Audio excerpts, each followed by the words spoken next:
Gracias por la invitación, es un orgullo poder estar acá con tanta gente querida, conocida. Bueno, mi intención en esta charla es contarles con algunos ejemplos concretos el tipo de problemas que encaramos y tratamos de resolver los físicos que estamos trabajando en el área aplicada en el upstream petrolero. Bueno, como les comentaban, yo arranqué mis estudios fundamentalmente enfocados a temas de teoría cuántica de campos, incluso durante mi doctorado, y ya más hacia el final de mi doctorado empecé a experimentar una especie de discontinuidad en mis, digamos, intereses, y me volqué, digamos, de manera exclusiva a enfocarme en problemas puramente aplicados. Y en particular, como les voy a contar ahora, problemas que están aplicados al upstream petrolero. Un poco mirando retrospectivamente por qué tomé esa decisión, por ahí un poco, uno de los motivos de esta charla es entender por qué uno decide salirse totalmente del sistema académico e ir a parar a otro lado. En el momento en el que yo estaba terminando el doctorado, se estaban gestando muchos proyectos por fuera de la academia. Ese es mi nene Ignacio. Perdón. Se estaban gestando muchos proyectos fuera de la academia. Fue una especie de cóctel que se me armó entre un par de libros de Scalabrino Ortiz, tener a Cristina de presidenta y una charla de Cacho Tegui, que fue la que remató y me dijo, bueno, vamos a intentar algo en el área aplicada y tratar de hacer un aporte desde ahí. Así que bueno, cuando terminé el doctorado empecé en un grupo de simulación numérica de reservorios dentro de YPF y enseguida eso se convirtió, o lo que estaba haciendo se convirtió realmente en hacer I+D en una empresa nueva que creó YPF, luego de ser estatizada, que es YPF Tecnología. Tuve la suerte de estar ahí desde el principio y bueno, ahora estamos trabajando, digamos, somos más o menos 200 investigadores que estamos en este edificio, en la cabecera de la refinería. Es un edificio nuevo, 60 metros de diámetro, está buenísimo, tiene un montón de laboratorios y tratamos desde ahí tratamos de llevar soluciones a los problemas que aparecen en el upstream de YPF. Bueno, los problemas que les voy a contar hoy justamente tratan de resolver esos problemas que tiene la operación desde el punto de vista de generar alguna herramienta que no pueden o no tienen tiempo de desarrollar ellos, pero requiere hacer algo de I+D desde nuestro lado. Entonces, les cuento dos problemas que están enfocados a eso. Como les comentaba, digamos, lo primero que hice fue entrar en un grupo de simulación numérica de reservorios. En ese momento no sabía lo que era un reservorio. Probablemente ustedes todavía lo sigan pensando. Yo pensaba que había un agujero en la Tierra con petróleo adentro. No es así. Típicamente lo que uno tiene son formaciones rocosas. El petróleo está embebido. Una vez que se encuentra eso, se empieza a explotar ese yacimiento de petróleo. Generalmente el petróleo migra hasta encontrarse con una trampa impermeable, ahí queda alojado y retenido, y bueno, cuando uno tiene la suerte de encontrar un campo, que ya no hay muchos nuevitos, digamos, empieza a hacer pozos por todos lados y producir eso. Obviamente para determinar dónde uno pone un pozo o cómo va a ser la estrategia de la explotación de ese yacimiento, hay que hacer estudios. Cada uno de estos pozos cuesta $1 millón, en general en un campo pueden haber 1000 pozos, entonces es una inversión gigante. Lo que se hace típicamente, o lo que hacen las petroleras, es desarrollar ciertos modelos de estudio, ¿sí? En los cuales, digamos, para hacer una simulación numérica directa, toman un estudio que que integra todo lo que se puede conocer del subsuelo desde el punto de vista de mediciones petrofísicas, geofísicas y demás. Entonces, estos estudios generalmente son estudios gigantes porque involucran esto que les decía, desarrollar todo un yacimiento entero y llevan realmente mucho tiempo. O sea, hay que integrar un montón de información, son un montón de especialidades dando vuelta, hay grupos grandes, no sé, pueden haber 20 personas trabajando en tratar de armar un modelo numérico de un yacimiento. Mi rol dentro del grupo donde ingresé era justamente hacer esas simulaciones de la dinámica de los fluidos dentro del reservorio para poder tratar de optimizar la producción de estos yacimientos. Entonces, bueno, eso es lo que uno generalmente trata de hacer. ¿Cómo evoluciona esto en el tiempo? Estos campos, en general, tienen una escala de tiempo gigante, ¿no? Pueden ser varias décadas de explotación y los estudios, como les decían, pueden tomar meses, años incluso. Lo que pasa es que eso, desde el punto de vista del desarrollo global del yacimiento. Después está la parte de la operación de ese yacimiento.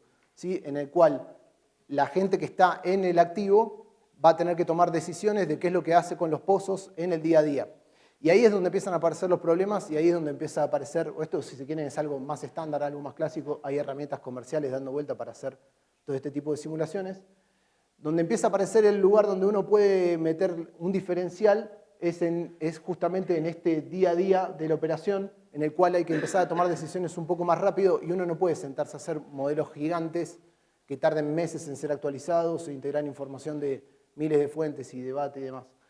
Entonces, un ejemplo típico es qué es lo que pasa con estos campos cuando, por ejemplo, los estuve produciendo durante un tiempo muy largo, se convierten en lo que se llaman campos maduros, en los cuales se empieza a inyectar agua para producir ese remanente de petróleo que hay en la formación. Cuando uno empieza a perforar, para inyectar agua hay que perforar pozos inyectores, ¿no? Entonces, este reservorio empieza a ser un colador donde está lleno de pozos donde saco petróleo y agua, generalmente más agua que petróleo al final, y un montón de pozos donde inyecto agua. Entonces, un problema típico, que fue el que, por ejemplo, nos planteó mi jefe en ese momento, fue uno de los primeros problemas que tuvimos que resolver así, que no había una solución tan directa a la mano, fue, bueno, tengo ahora uno de estos campos grandes, ahí del orden de 500 inyectores, donde meto agua todos los días, 600 productores, donde produzco agua y petróleo, y estoy metiendo una cantidad de agua gigante, para que se den un orden de magnitud. Estos 70.000 metros cúbicos día que se inyecta en un yacimiento es más que el agua que se consume en todo Bariloche, ¿no? O sea, son campos muy grandes. Ese agua no es que se consume, se vuelve a recircular, no se consume todo ese agua, pero el volumen de agua que se mueve es gigante. Entonces, realmente optimizar el agua, digamos, optimizar el uso de agua se hace crítico para que la operación sea eficiente. Entonces, un problema que tenía en la operación era, bueno, con los datos que tengo ahora, de que estoy midiendo las respuestas de los pozos, a dónde inyecto y a dónde produzco, ¿cómo hago para encontrar dónde se me fuga el agua? Porque no aparece, inyecto y no aparece en ningún lado. ¿Y cómo hago para encontrar cortocircuitos en el reservorio? O sea, inyecto en un pozo y en vez de barrer homogéneamente lo que me queda, se me cortocircuita y se me va todo a otro. Eso es algo muy indeseado. Eso está bueno, digamos, sería fácil de hacer si uno tiene dos pozos, ¿no? Meto acá, si veo el cortocircuito y está todo bien, lo detecto rápido, o meto en un inyector y no veo nada del otro lado, eso es fácil. Cuando está todo al mismo tiempo inyectando y produciendo, es cuando se vuelve esto un poco más complicado. Entonces, este caso, bueno, fue una de las primeras cosas que estuvimos haciendo, se puede resolver con un modelo muy sencillo, que les comento en algún detalle cómo uno lo puede llegar a hacer. El tema es así, cuando uno tiene estos pozos productores, siempre que los productores estén abiertos, o sea que no cierre un pozo productor, los mantenga, digamos, mantenga la misma condición de contorno en una ventana de tiempo, las ecuaciones que describen la dinámica de esos fluidos ahí dentro del reservorio se vuelven lineales. Entonces uno puede tratar de ensayar un modelo tipo de respuesta lineal.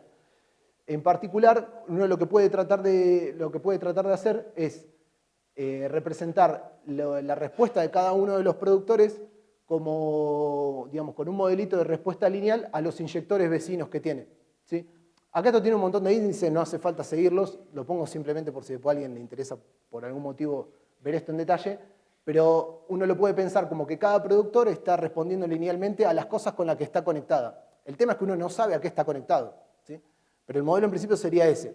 Lo que uno quiere revelar a partir de justamente del análisis de estos datos es cómo hago para determinar esas conectividades a partir de las respuestas que yo veo en el sistema, ¿sí? O sea, tengo toda la historia de producción, toda la historia de inyección, ¿cómo hago para calcular estos valores de conectividad? Bueno, entonces, esencialmente desde el punto de vista conceptual, uno lo que tendría que hacer es, dado algún conjunto de estas conectividades, resolver la ecuación diferencial esta, que es muy sencilla, una ecuación lineal, y lo que uno tendría que hacer en el caso general es minimizar esa solución respecto de lo que estoy midiendo, que acá represento con Q grande. O sea, tengo una especie de función objetivo que mide la discrepancia entre lo que representa el modelo y lo que estoy midiendo. Todo eso depende de las conectividades que asumo que tiene el campo, muevo las conectividades hasta que le pego lo mejor posible. Y esa es la respuesta, ¿no? Ahora, eso tiene algunos problemas.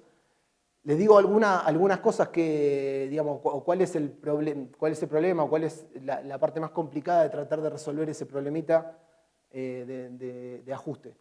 Bueno, uno lo que puede hacer es, como el problema es lineal, lo puede integrar, ¿no? De vuelta, acá no importan los índices, son un montón porque las cosas están conectadas, digamos, los pozos están conectados a los vecinos, entonces hay mapeos con los vecinos, hay diferentes capas de la formación, entonces puedo tener conectividades por capa, y hay diferentes ventanas de tiempo. Entonces es una ensalada de índice que representa algo sencillo, pero es una ensalada.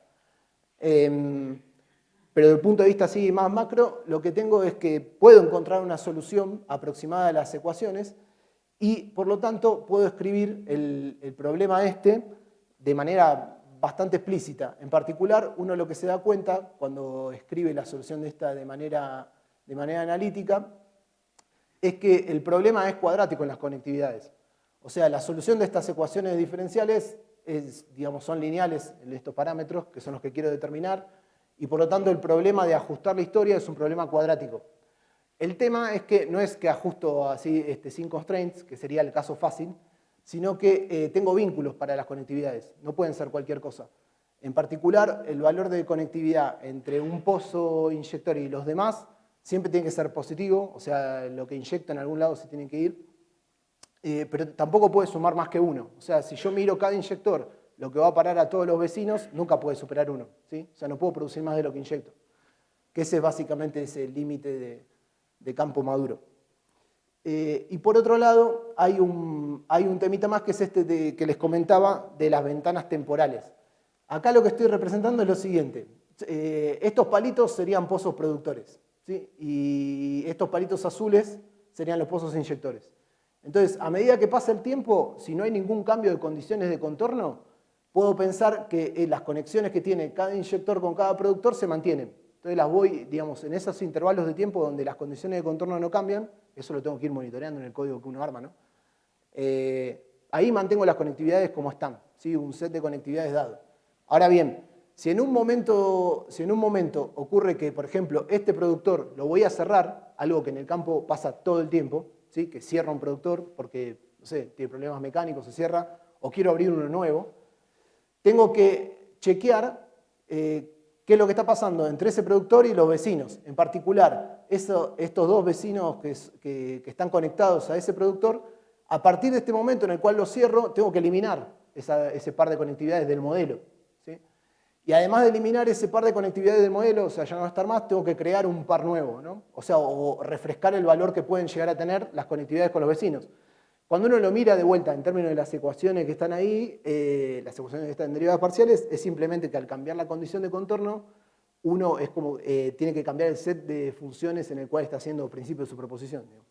Entonces, es simplemente eso. En ese momento, cambiar la condición de contorno, tengo que usar otra base para expandir, y eso lo que hace es que esos valores de conectividades, desde el momento en el que ocurrió el cambio de la condición de contorno, sean otros. ¿Sí? Así que, bueno, esa es la evolución. O sea, si hay algún cambio en la condición de contorno, refresco los valores de los vecinos. Para lo cual, de vuelta, eso hay que traquearlo todo en el momento que uno va a escribir el modelo y antes de minimizar toda esa función objetivo. Bueno, de vuelta, les dejo los detalles. Esto, un paper que salió en ese momento. Los detalles, si quieren ver los detalles del modelo, con los cuentas y todo. Un paper petrolero, digamos, donde se explica cómo hacer esto bien en detalle con los índices y demás.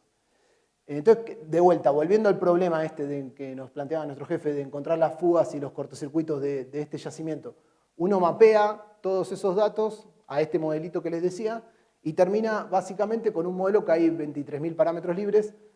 Lo primero que hicimos fue usar un enlatado para resolver eso. Eso es un problema de investigación operativa, ¿no? Y hay enlatados que uno puede comprar. Entonces uno tiene algún modelo de alguna forma, si uno ve que eso se paga, le avisa al jefe, el jefe te autoriza, comprar la licencia y usás el enlatado para hacerlo rápido. Y eso fue lo que hicimos, ¿no?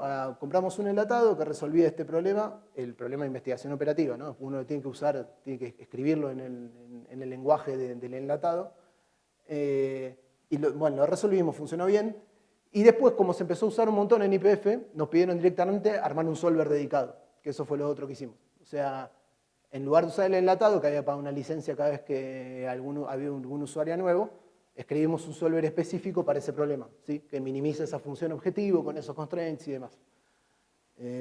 Eso, por lo menos, lo que pasa siempre en las empresas, uno tiene que demostrar que más, digamos, termina siendo más caro comprar N licencias que desarrollarlo, ¿no? Eso en general es fácil de demostrar para estas cosas. Bueno, después de resolver el problema, ¿cuál es el output que ve la gente de la operación? ¿Qué es lo que le interesa al ingeniero de reservorios, en este caso, que es el tipo que está ahí en el yacimiento y tiene que tomar una decisión de, por ejemplo, dónde mandar a reparar un pozo o demás? A partir de ese momento, con este programita, en una hora o dos de cálculo, le permite obtener las conectividades entre los pozos y además, por ejemplo, pozo a pozo, cómo respondería a un cambio en una inyección que él quiera hacer. ¿Sí? O sea, le permite testear escenarios rápidos.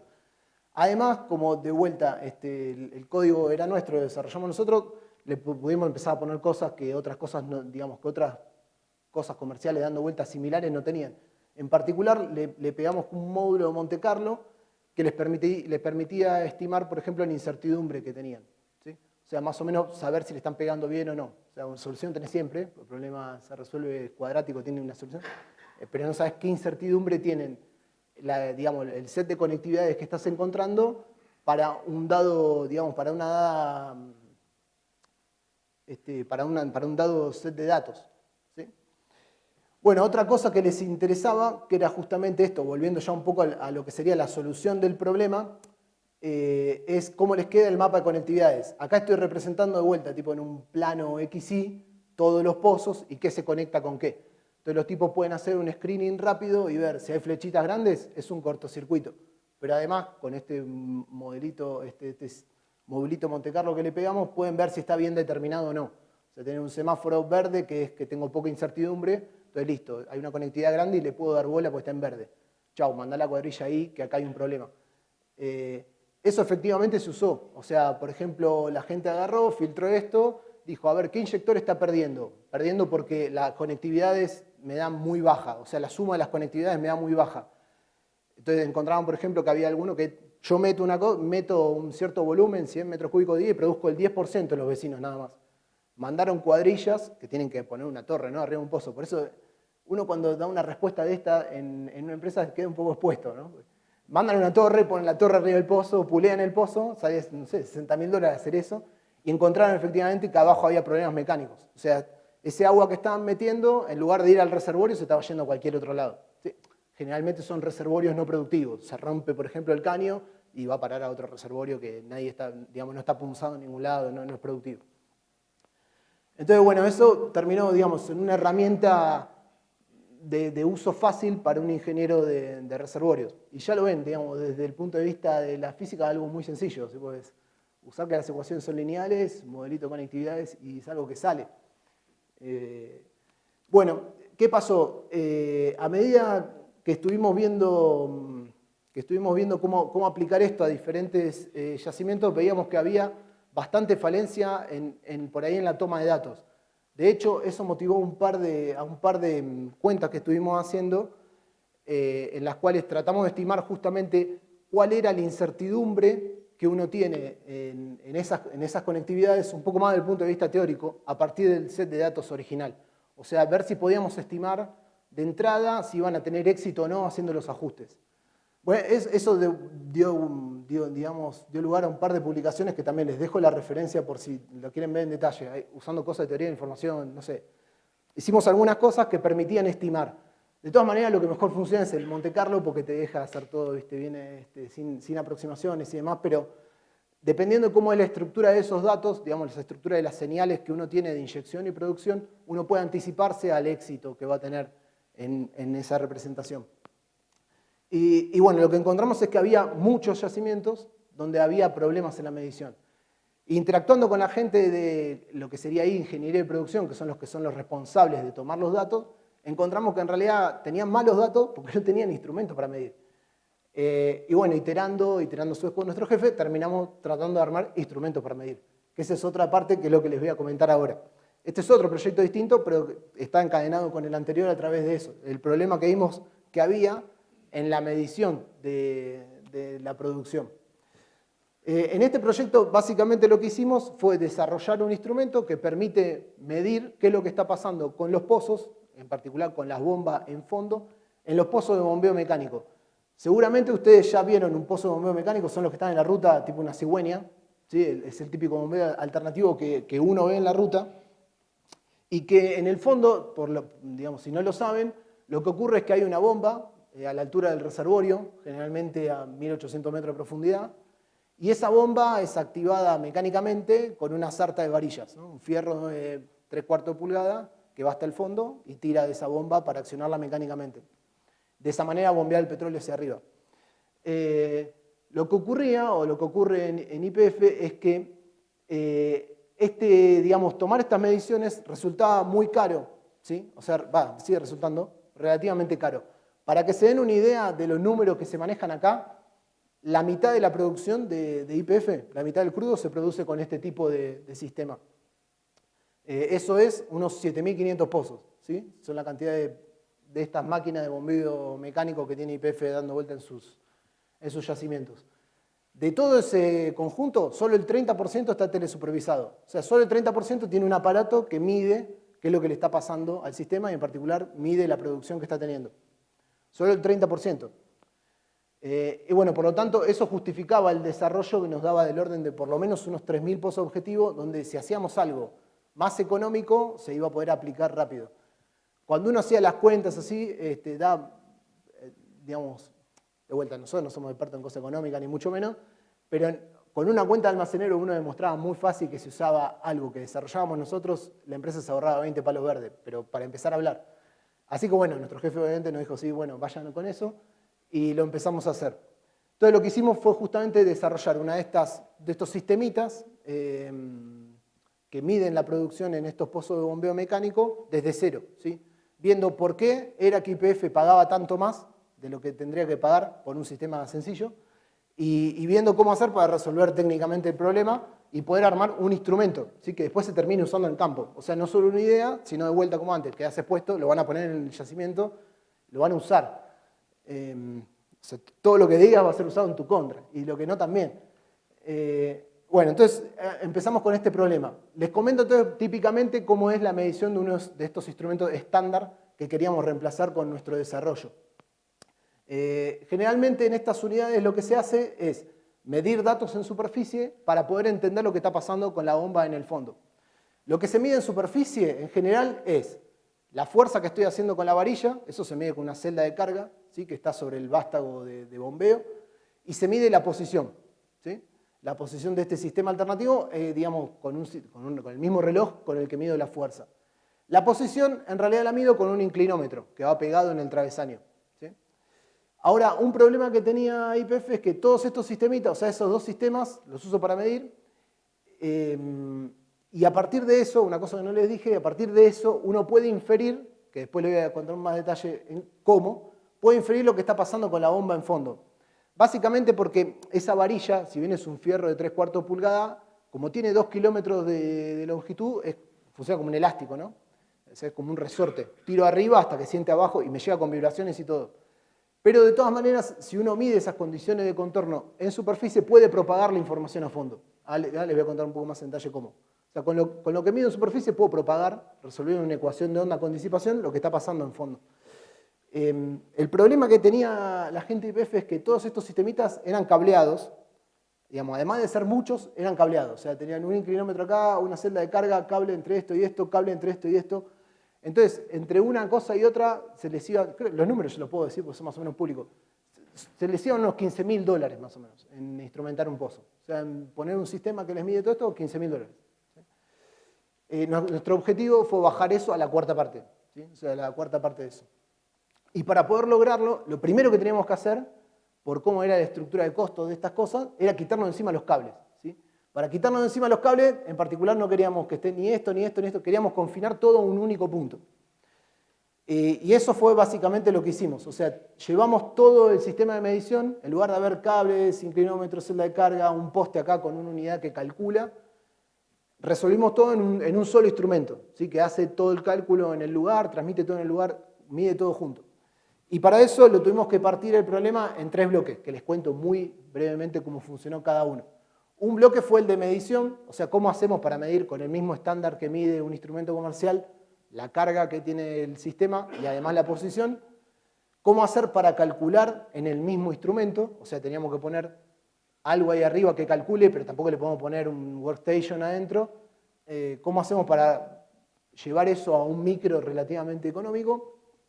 Y después, que eso yo en particular no participé demasiado porque teníamos un ingeniero electrónico que sabía bastante de comunicaciones, ¿cómo hacemos para transmitir esos datos de vuelta, de una manera que sea fácilmente escalable e implementable en el campo?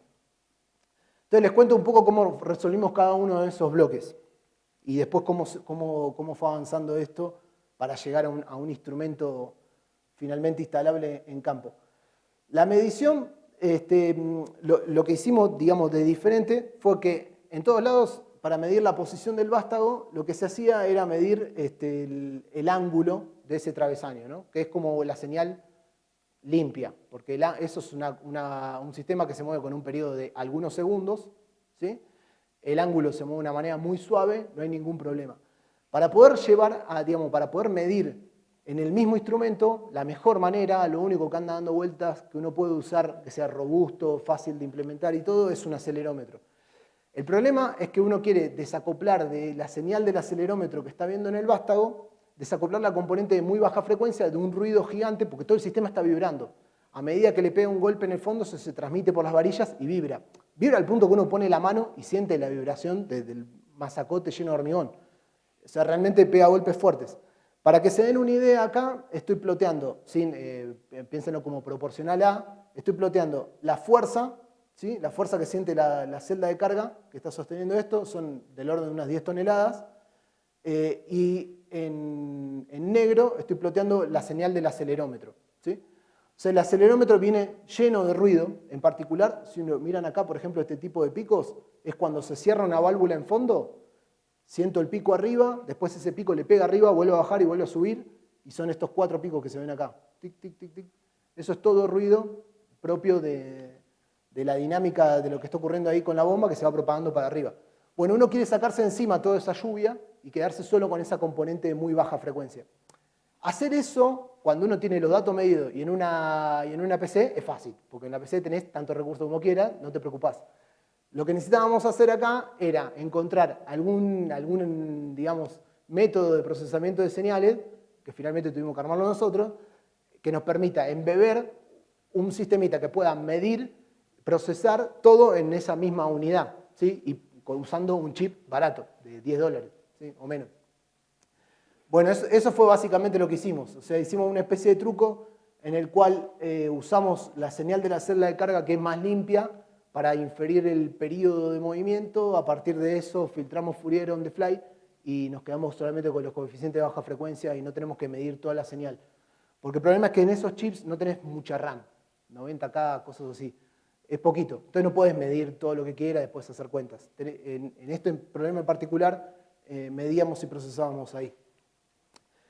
Bueno, eso fue básicamente como hicimos para resolver el problema de la medición, ¿sí? Fue armar un método de procesamiento de señales que nos permitía quedarnos con lo que nos importaba nada más. Por otro lado, en ese mismo chip, porque no podíamos seguir poniendo periféricos, teníamos que hacer lo que hace un pump-off, que le llaman este instrumento comercial, en un poste, ¿sí? O sea, tienen un poste, pueden poner lo que quieran, hay una computadora alimentado con energía. Nosotros acá, si nos íbamos a poner en el vástago, en particular no teníamos manera de poner la energía. Salvo por un panel solar, que después les digo por qué no lo hicimos, pero digamos, pueden pensar que no tenemos infinita energía, no puede estar corriendo todo el tiempo eso. Necesitábamos procesar las señales. Como les decía, a partir de lo que uno mide, que es lo que le llaman en ingeniería de producción, es la carta dinamométrica, uno mide carga versus posición en superficie, se puede inferir lo que está pasando en fondo. Y uno lo hace resolviendo, como les decía, una ecuación de ondas con disipación. Es tan sencillo como eso. Uno, en este caso, pone la condición de contorno arriba, resuelve esta ecuación, que para el caso de un pozo vertical se puede hacer explícita.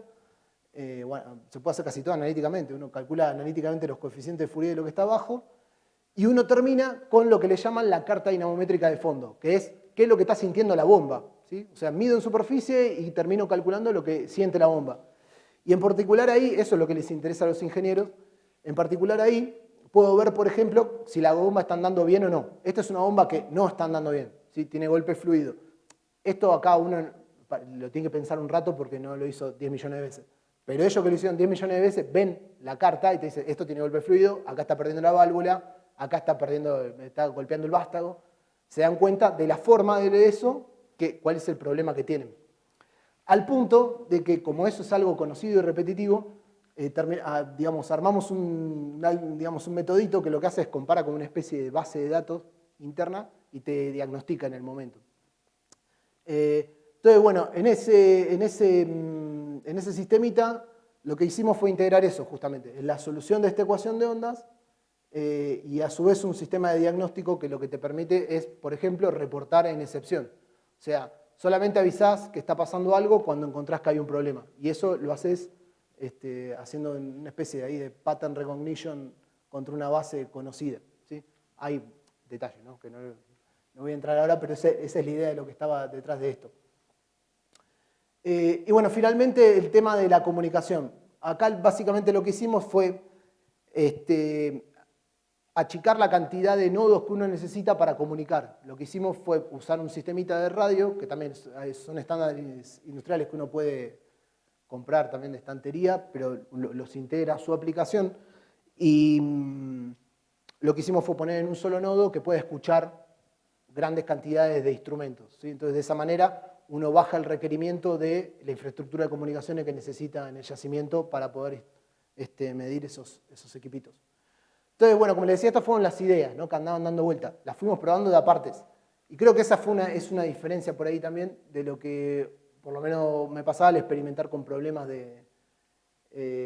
más académicos. Uno tiene que iterar un montón con el campo, con la aplicación, y de todas esas iteraciones que se va puliendo el diseño. Incluso van apareciendo cosas nuevas. Esto arrancó primero con un piloto que eran módulos, ¿sí? Armado en el taller lo poníamos armado en el garaje de casa. Después nos arrepentimos cuando terminamos el desarrollo, pero lo hicimos en la empresa, pero se puede hacer un desarrollo modular, muy sencillo. Lo primero que hicimos fue, chequeamos que toda la prueba de concepto funcionaba.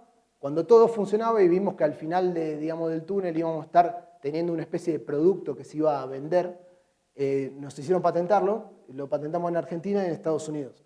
Eso ya viendo qué es lo que iba a pasar. Después de ahí seguimos las iteraciones en el campo. Como les decía, esto fue un piloto, ¿sí? Un piloto en el cual montamos en un pozo un aparatito que permite hacer la prueba de concepto. Obviamente el aparato funcionaba bien, de hecho se lo regalamos al ingeniero de producción y en una de las idas que fuimos para allá, que vimos que estaba así, digamos, lo usaban, ¿sí? Lo siguieron usando. Pero eso no es un producto que uno pueda, digamos, poner en el campo a ciegas y estar seguro que va a funcionar. Esto requirió, como les decía, un montón de ping-pong, en el cual desde cada una de las ideas que íbamos testeando pasaba a una fase de diseño y después de la fase de diseño pasaba de vuelta al campo, ¿sí? O sea, cada una de esas iteraciones fue la que fue llevando a un prototipo que todavía ni siquiera es la versión final, pero que ya lo estamos transfiriendo a un fabricante para YPF, ¿sí? Hoy el sistemita, que es este que está puesto acá, funciona, como les decía, de manera autónoma. No le pusimos, por ejemplo, un panel solar para alimentarlo, eso ya es una cosa técnica, es más que nada por un tema de lo que uno necesita para garantizar la antiexplosividad de eso. O sea, como tiene un panel, digamos, si uno pone un panel solar en una zona donde hay una mezcla explosiva, tiene que ser un panel solar certificado y demás. Entonces, empiezan a aparecer todas esas cosas que te vetan un montón de ideas que por ahí tenés. Este sistema lo que tiene es que consume muy poca energía, se despierta solamente cuando tiene que hacer una medición, mide, procesa, reporta, se vuelve a dormir. Y con eso logramos que poniendo una cajita estanca antiexplosiva, con un pack de pilas, puede estar un año operando. Entonces para los tipos eso es un golazo, porque saben que ponen el instrumento ahí, va a estar un año reportando y en el medio no tienen que hacer nada. Además, la instalación de este equipo, a diferencia de lo que les venía pasando, les lleva 5 minutos. Antes tenían que tirar cables, como les había contado, tirar cables desde la celda por todo le llaman aparato individual de bombeo. Por todo este sistema de bombeo tenían que tirar cables. Para tirar cables hay que consignar el lugar y demás, y eso era lo que encarecía. Ahora vienen y esto se instala en 5 minutos y ya tienen un sistema midiendo. De vuelta, esto creo que es un ejemplo del tipo de cosa que uno puede llegar a hacer cuando hace algo dedicado a un problema específico, ¿sí? Que se quiere resolver. Porque claro, el equipo comercial está hecho para que funcione en todas las operadoras de petróleo del mundo. Lo fabrica Lufkin, que ahora es de General Electric, y lo venden el mismo para todos. Yo creo que justamente la gracia, y un poco ahí cerrando, la gracia de tener una empresa como ITEC es que tenemos ahora el espacio donde hacer este tipo de desarrollos custom para YPF y que además nos permiten hacer algún aporte en la dirección de la industrialización del país. Así que bueno, eso es lo que tenía para contarles.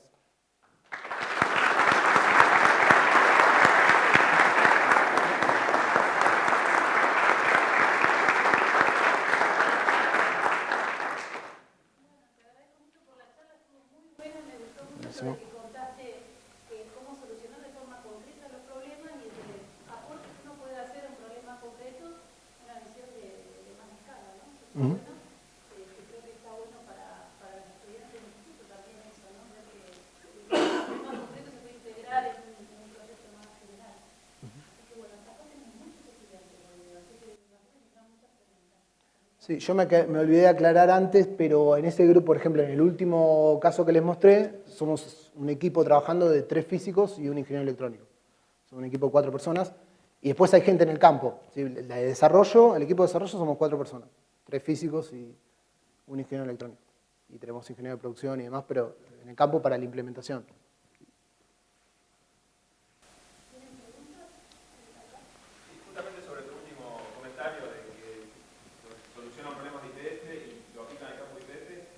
¿Las soluciones estas las venden como enlatado a otras empresas? O sea, el software del principio y el hardware del final lo venden. Claro, este hardware, por ejemplo, del final, que fue uno de los primeros más o menos productos terminados que tiene ITEC, te diría, se firmó un convenio, digamos, no sé qué cosa legal, con YPF que le permite a ITEC venderlo a otras operadoras. O sea, otras operadoras pueden comprar ese producto que en realidad no se lo compran a ITEC, se lo compran al fabricante con el cual ITEC ya hizo una asociación, digamos. ITEC cobra un royalty, pues no tenemos una línea de producción, nosotros solamente hacemos cosas de, digamos, el output del proyecto son los blueprints para armar el instrumento. Después eso lo fabrica un fabricante de instrumentos y él cobra su parte y ITEC lo que cobra porque lo use otra operadora es una regalía. Digamos, de lo que use YPF obviamente no vuelve a cobrar, porque YPF nos pagó nuestro sueldo en particular, pero si lo usa, lo puede usar otra operadora, sí. Y en el caso del modelito ese que te comentaba, también ITEC lo podría haber llegado a vender, estuvo en un momento como en una... De ese modelo también había cosas que estuvieron patentadas y había, digamos, hubo como una especie de intenciones, pero no se llegaron a poner de acuerdo comercialmente y quedó ahí, lo usa YPF, digamos. Pero podría haberlo usado otra compañía, sí.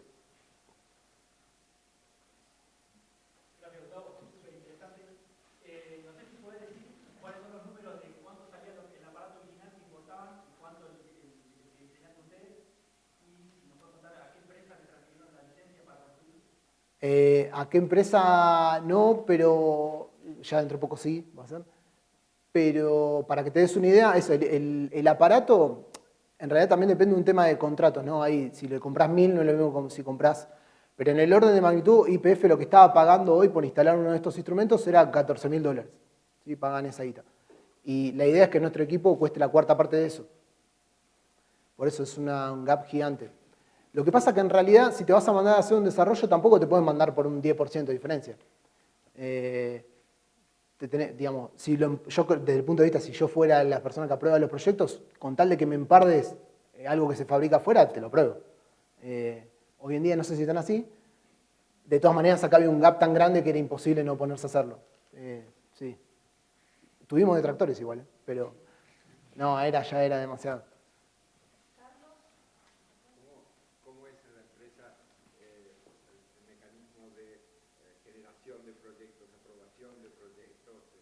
Eso es una buena pregunta y es muy difícil responderla porque depende del tiempo, cambia todo el tiempo, pero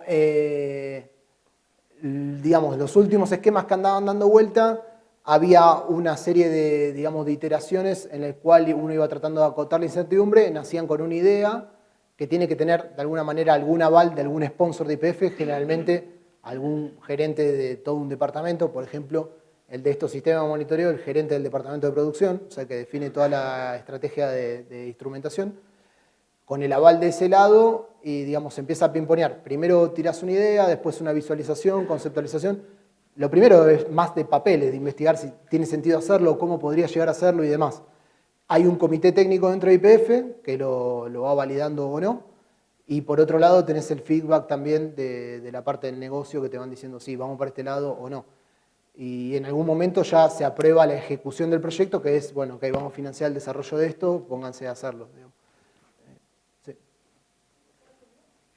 Sí, Gustavo, mira, Sí. primero felicitarte por llevar adelante un proyecto que tiene como finalidad un producto útil para la industria, digamos, a la par que fomenta la participación de los sectores tecnológicos y científicos. Así que, en primer lugar, eso.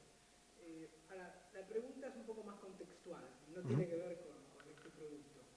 ¿Qué se percibe en ITEC en relación a la situación de apoyo financiero?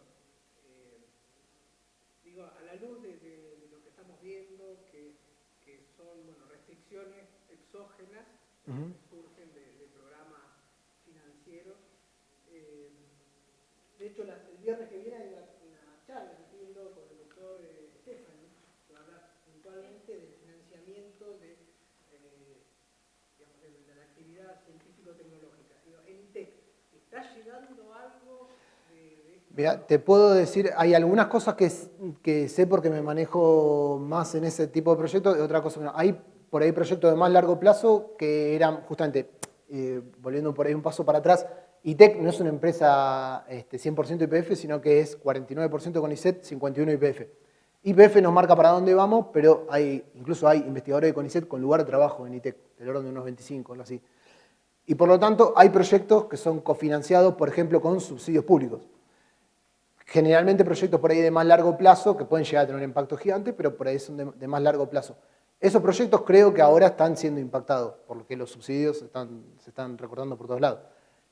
En el caso de este tipo de proyectos, no, porque dependemos del financiamiento de YPF, que lo tenemos aparte, y que en realidad las reglas vienen por otro lado.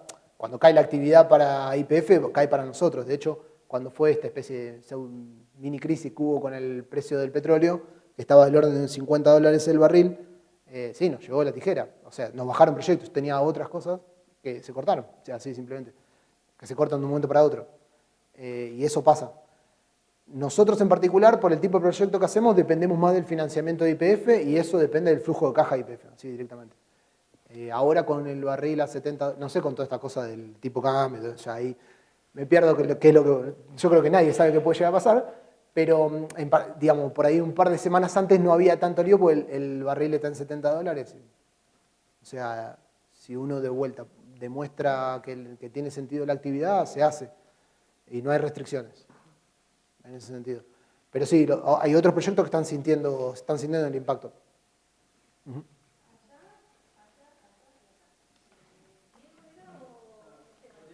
¿Cómo se llama? Sí. No. A partir de ese modelo no. Tendrías que integrar alguna otra información. No, ese modelo solamente funciona para representarte pozos donde tenés datos de producción. O sea, donde revelaste un poco de cómo, digamos, necesitas los datos de inyección y producción para ver qué es lo que está pasando en el subsuelo. Pero no, igual por ahí, extrapolando si tenés un borde, o interpolando de información que tenés de ahí, por ahí podés llegar a sacar algo, pero no tal cual como está el modelo. No tal cual como está el modelo.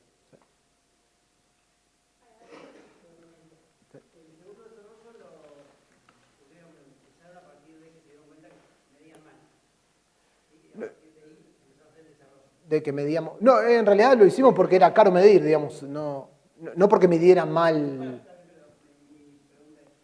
Sí. Claro, bueno, sí, por ahí no están del todo bien formalizadas, pero sí había una cosa que creo para mí, a veces no se continúan, digamos, de una manera periódica, pero sí hay, por ejemplo, ciertas actividades donde se cuentan problemas, digamos, viene gente de la operación y cuenta problemas dentro de la compañía o se genera un workshop dentro de YPF, dentro de ITEC y viene gente de YPF y ese cruce está en ese tipo de workshops. Sí, eso se hace y de hecho muchas de las cosas, por ahí no todos los proyectos que estoy contando acá, pero muchas cosas surgen así. Se hace un workshop entre la operación y la división de tecnología, se cuenta lo que están haciendo de cada lado, la operación cuenta los problemas que tiene y se trata de buscar alguna solución. Obviamente hay miles que mueren en el medio y otras que terminan teniendo sentido. De hecho, el segundo desarrollo empezó de esa manera también. O sea, por lo menos la gente con la cual tuvimos interacción en el campo para ir a hacer todos los pilotos, donde íbamos y probábamos las cosas, la conocimos en un workshop, donde ellos nos contaron, era uno de estos casos donde tenían muy poco instrumentado el campo, pero era un caso donde ya estaban mal. Se hagan algo, por favor, y bueno, terminamos instalándolo ahí. De hecho, ahora hay 3 equipos en ese yacimiento, vienen funcionando hace unos 3, 4 meses, sin errores, sin nada. O sea, eso es lo que termina validando el desarrollo.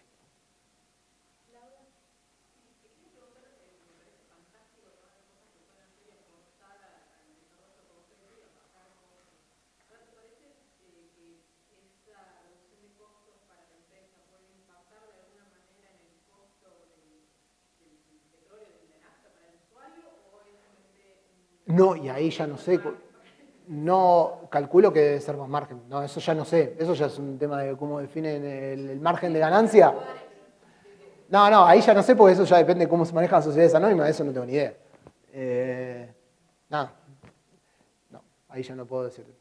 Para nosotros la ganancia es que se hace algo útil y lo usan compañeros que les hace falta. Y está buenísimo ahí. Después ya no, los márgenes de ganancia no.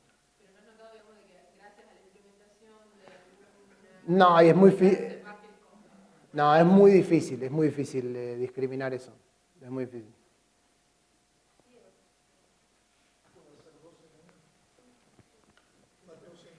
Sí.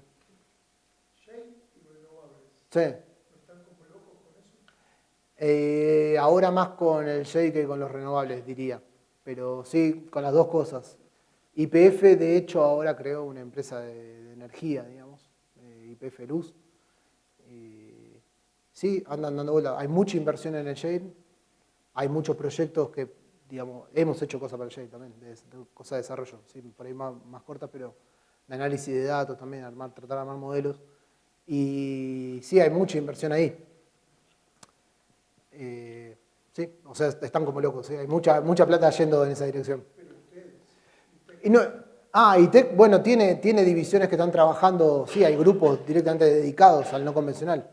Sí. De renovables no, ahora no. En su momento había una división de energías renovables y fue desarticulada. Lo que pasa es que eso pasa, digamos, en las empresas, por lo menos en ITEC, no sé, hasta las que yo conozco pasa todo el tiempo. Hay cambios constantes, no hay tantas estructuras que se mantengan en más de 2 o 3 años. Los gerentes cambian todo el tiempo. Sí.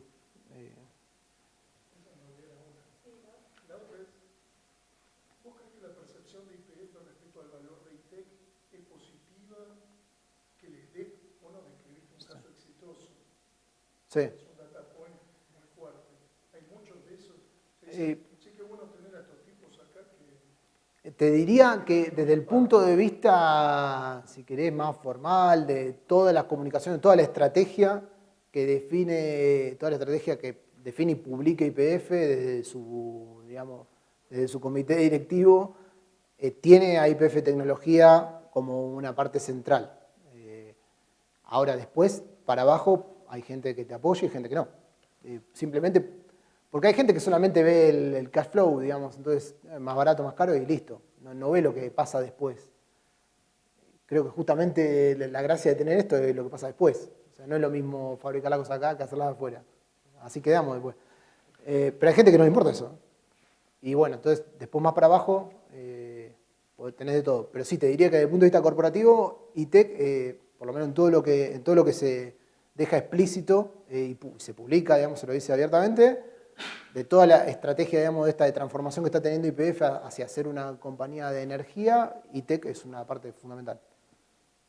Sí. Y por ahora el financiamiento se mantiene, o sea, tenemos ahí ese edificio, las 200 personas trabajando todos los días y se mantiene. No nos pegó, no hubo despidos masivos ni nada, se mantuvo.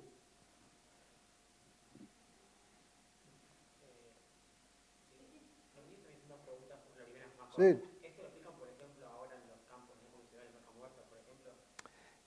El instrumento se podría aplicar, lo que pasa es que en esos yacimientos ahora se están usando directamente los instrumentos estos comerciales porque está en la gama de pozos que sí paga poner uno que tenga un precio cualquiera, digamos, le podés cobrar cualquier cosa. Para que te des una idea, un pozo no convencional sale 8 millones de dólares.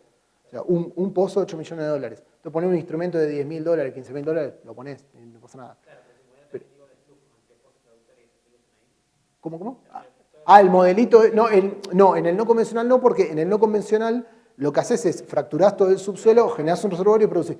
El modelo de este está apuntado a los campos que llaman recuperación secundaria o campos maduros, que si bien hay como un boom, o por lo menos hay un boom publicitario no convencional, los campos maduros son los que realmente generan la mayor cantidad de producción de YPF. El 60% de la producción de YPF viene de campos maduros.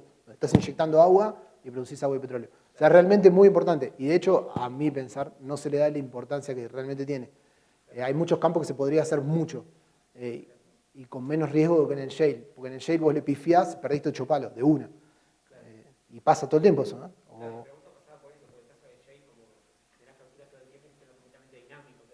Sí, es totalmente distinto y de hecho hay un montón de problemas abiertos en el shale. No se sabe, por ejemplo, en los reservorios convencionales se sabe cómo migran los fluidos, ¿no? Hay diferencia de presión, la ley de Darcy, que tenés, básicamente te dice cuál es el flujo cuando vos tenés una cierta diferencia de presión, escribe ecuaciones, está todo bien. En el caso no convencional ni siquiera se sabe cómo se mueven las cosas dentro de la roca.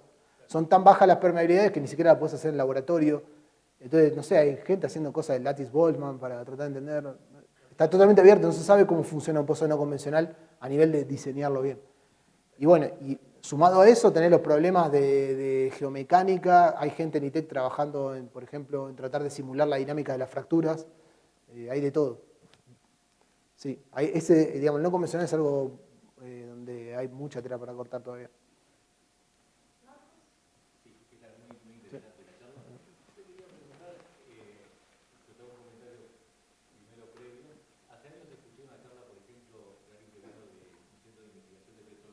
Sí. Y que mencionó que la política en aquel momento era vincular la investigación con muchos centros de investigación del país.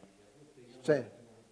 La pregunta es si lo que vos percibís, y por más que cambia todo el tiempo, si la idea de IPF es centralizar todo lo que es investigación y desarrollo en ITEC, o si hay una propuesta concreta de vincular la investigación vuestra con universidades, con centros de investigación. Eso está, digamos, o sea, hay, y también es explícito, de incorporar, de hecho hay, creo que llaman unidades de innovación, algo por el estilo, que están dentro de las universidades.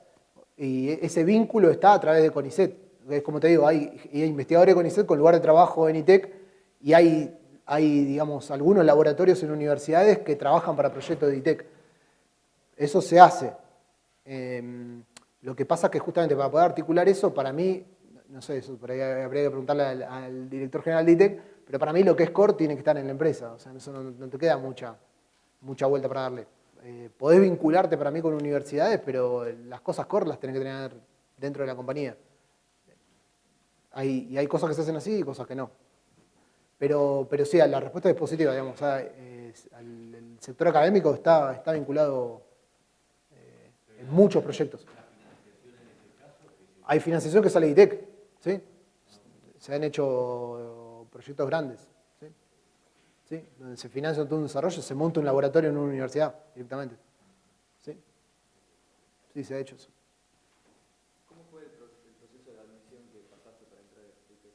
Para entrar a ITEC, en realidad yo entré a ITEC como personal de YPF. O sea, ahora soy personal de ITEC, pero yo ya era parte del grupo YPF.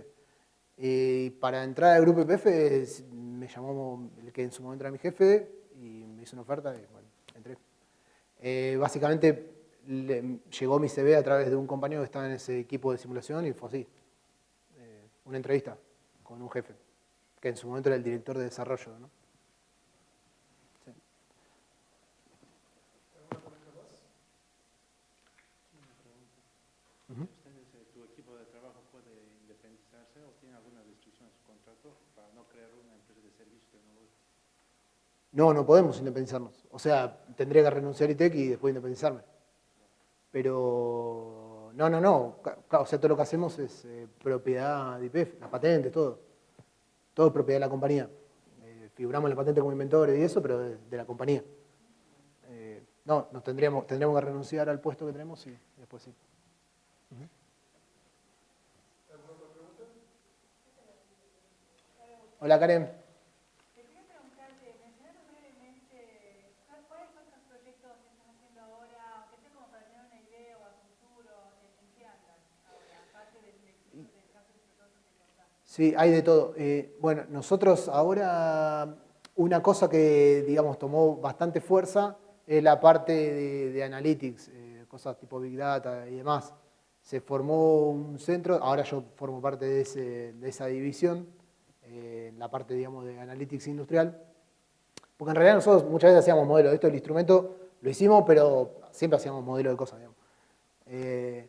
Eso es algo que está tomando bastante fuerza. Ciencia de datos es algo que está tomando bastante fuerza, porque realmente es algo que se explota muy poco y se puede sacar bastante ahí. Y bueno, esto del no convencional también. El no convencional, hay muchas cosas que no están, digamos, no se saben, las cosas más básicas para definir una estrategia de perforación, ni de fractura, ni de estimulación, ni de monitoreo, ni de nada. Así que hay gente haciendo de todo. Y hay gente haciendo caracterización de la roca, hay gente haciendo esto que te decía, un simulador para tratar de entender cómo es la dinámica de las fracturas y después a partir de ahí optimizar cómo se hace el diseño de una fractura. O sea que hay simulación numérica, caracterización.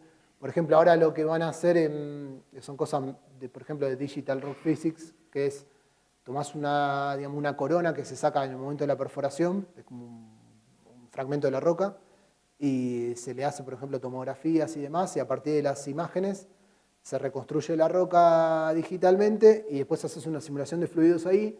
Entonces no necesitas, para tratar de estimar la permeabilidad, medirlo con, digamos, con diferencia de presión y fluido verdadero, digamos. Haces una cosa digital de eso. Ese tipo de cosas andan dando vueltas. Sí, hay muchas cosas. No convencional es algo importante.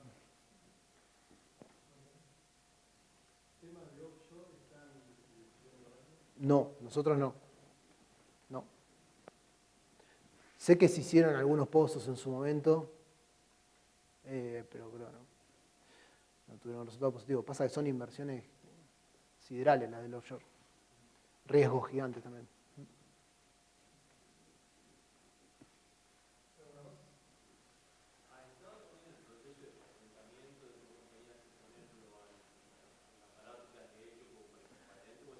Sí, estuvimos y fue una experiencia malísima porque no tenemos la más mínima idea. Nosotros, digamos, tendemos a explicar todo y una patente no es para eso.